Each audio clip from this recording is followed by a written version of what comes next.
मोम का बदन लेकर उसको ढूंढने निकला,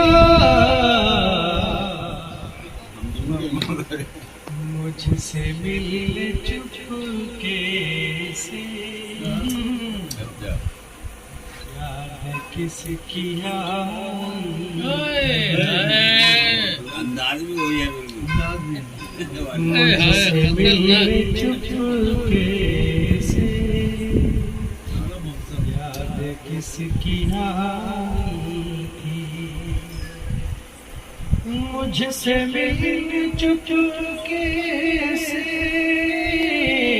याद किसकी आई थी।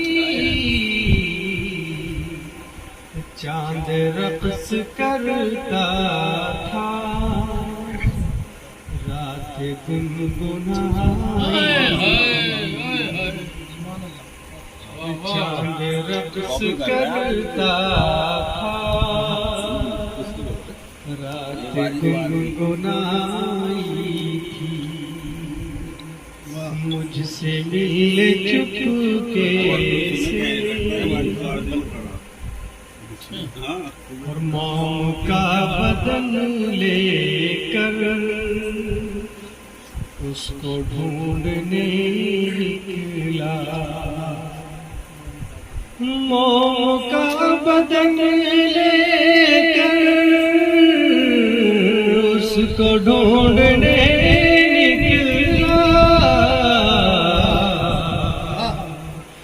एक जलते सूरज से किसकी आशनाई,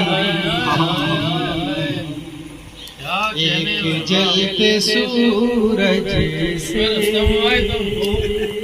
किसकी आशनाई थी।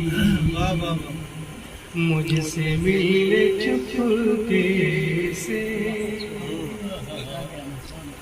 और अपनी प्यास को लेकर किसके पास जाता मैं। ये शेर मुझे बहुत पसंद भी है। अच्छा, अपनी प्यास को लेकर किसके पास जाता मैं,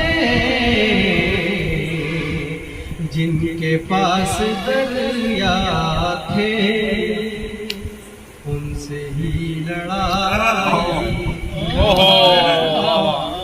जिनके पास दरिया